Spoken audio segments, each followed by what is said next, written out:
semuanya, perkenalkan nama saya Rachel dari kelas RPL 11. Nah, di sini saya akan menjelaskan tentang apa i- a- tentang bisnis model kanvas atau BMC.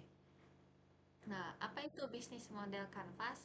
Bisnis model kanvas adalah kerangka kerja visual yang berbentuk matriks 3x3 yang membantu kita untuk memetakan seluruh aspek penting dari sebuah bisnis dalam satu halaman. Nah, ini tuh alih-alih menulis rencana bisnis yang panjang, BMC ini memungkinkan kita itu untuk berpikir secara strategis dan holistik namun tetap ringkas. Nah, jadi ada 9 blok utama dari BMC, yaitu yang pertama itu customer segment atau segmen pelanggan. Jadi, ini itu untuk siapa kita menciptakan nilai, siapa pelanggan kita. Ini adalah fondasi dari seluruh model bisnis yang kita harus pahami siapa yang akan membayar untuk produk atau layanan kita. Jadi, jenis segmen pelanggan ini ada mass market, yaitu satu segmen besar. Contohnya itu Coca-Cola. Ada niche market, segmen spesifik. Contohnya itu sepatu lari untuk atlet profesional. Kemudian ada segmen beberapa kelompok dengan kebutuhan berbeda. Contohnya itu bank dengan layanan untuk UMKM dan korporat. Kemudian diversified, segmen yang tidak terkait. Contohnya itu Amazon menjual buku dan cloud computing. Kemudian multi-site platforms, dua atau lebih kelompok saling bergantung. Contohnya Gojek, pengemudi dan penumpang. Kemudian yang kedua ada value propositions, proposisi nilai. Jadi di sini itu apa yang membuat pelanggan memilih kita, bukan kompetitor. Jadi proposisi nilai adalah alasan utama mengapa pelanggan memilih produk atau layanan kita. Jadi ini itu harus bersifat relevan dan unik. Jadi jenis proposisi nilai itu dia pemecahan masalah atau kebutuhan. Misalnya Grab mengatasi masalah transportasi. Kemudian kinerja lebih baik, misalnya iPhone versus HP biasa. Kemudian kustomisasi, misalnya naik Bayu. Harga terjangkau misalnya di tempat penjualan IKEA. IKEA.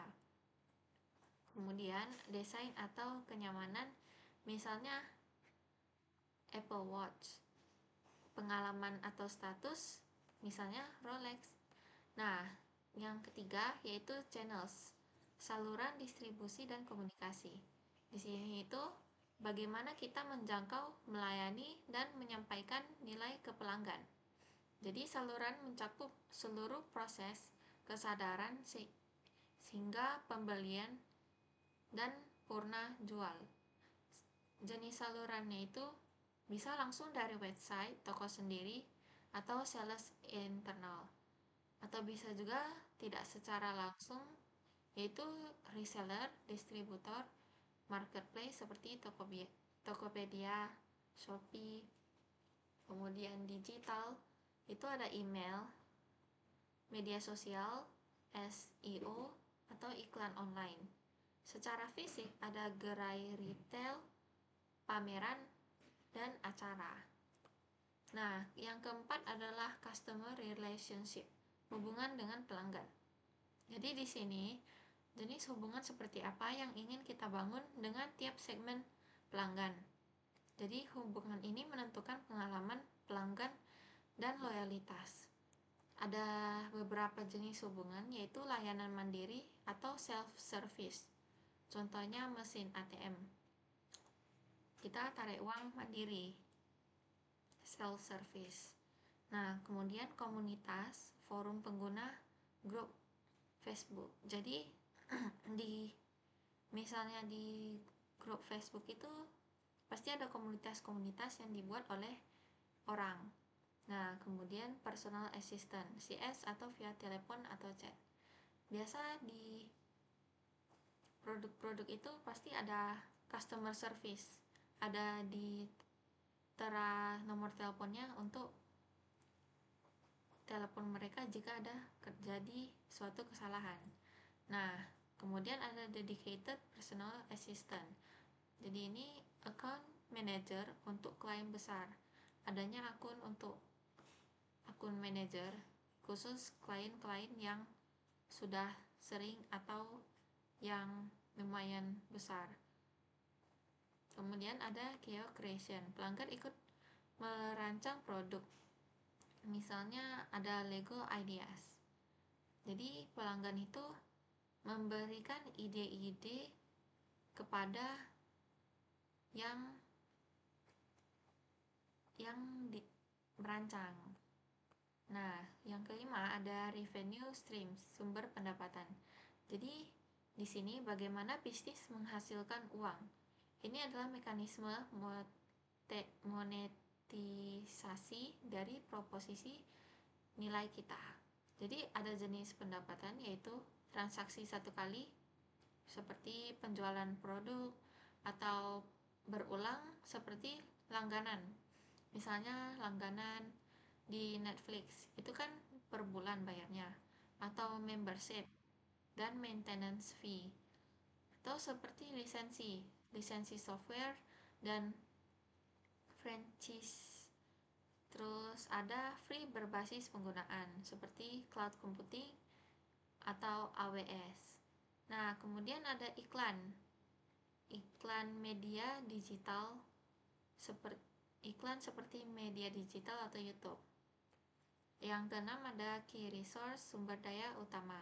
Apa yang mutlak dibutuhkan untuk menjalankan bisnis ini? Tanpa sumber daya ini, model bisnis kita tidak bisa jalan. Nah, ada jenisnya itu seperti fisik, yaitu pabrik, kendaraan, toko, atau intelektual, paten, merek dagang, kode sumber, atau dari manusia, tim teknis, desainer, sales, atau dari finansial, modal kerja, pendanaan. Yang ketujuh ada key activities, kegiatan utama. Apa aktivitas terpenting yang harus kita lakukan? Kegiatan ini adalah mesin penggerak bisnis kita. Contohnya itu produksi, manufaktur, logistik, atau pemecahan masalah, konsultasi, layanan teknis. Platform atau network seperti pengelolaan komunitas, kurasi konten, misalnya Instagram, atau pemasaran dan akuisisi pelanggan, seperti digital marketing atau event. Kemudian yang kedelapan ada key partnerships atau kemitraan utama. Jadi di sini itu siapa mitra strategis yang membantu kita mengurangi risiko atau biaya. Jadi tidak semua hal perlu dilakukan sendiri. Kolaborasi bisa mempercepat pertumbuhan bisnis kita. Nah, jadi ada jenis-jenisnya itu pemasok strategis seperti bahan baku atau teknologi, atau aliansi non-kompetitif seperti kolaborasi antar industri, atau joint venture, proyek bersama dengan perusahaan lain, dan ekosistem platform. Ini developer pihak ketiga di App Store. Nah, yang terakhir yaitu 9, cost structure, struktur biaya. Nah, apa biaya terbesar dalam model bisnis ini? Jadi, struktur biaya harus selaras dengan model bisnis secara keseluruhan. Jadi, ada dua pendekatan utama yaitu cost driven, yaitu fokus pada efisiensi biaya seperti Walmart dan Ryanair, dan value driven fokus pada nilai premium. Contohnya itu Stella atau Louis Vuitton. Nah, jadi ada biaya umum yaitu biaya tetap, sewa atau gaji, kemudian biaya variabel, produksi per unitnya, biaya pengembangan produk, biaya akuisisi pelanggan, dan ada cara menggunakan BMC ini secara efektif, yaitu mulai dari pelanggan. Kita harus pahami masalah dan kebutuhan mereka terlebih dahulu. Yang kedua, itu kolaboratif. Libatkan tim lintas fungsi, seperti marketing, teknis, dan keuangan. Ada iteratif. BMC bukan dokumen final. Uji asumsi, lalu kita harus revisi. Kemudian, gunakan post-it atau tools digital seperti Micro, Canvanizer, atau Strategier untuk memudahkan perubahan. Kemudian, ada validasi dengan data. Jadi kita itu jangan hanya mengandalkan asumsi, lakukan wawancara sama pelanggan atau melakukan eksperimen pasar. Nah, jadi manfaat BMC ini mempercepat pemahaman model bisnis yang pertama.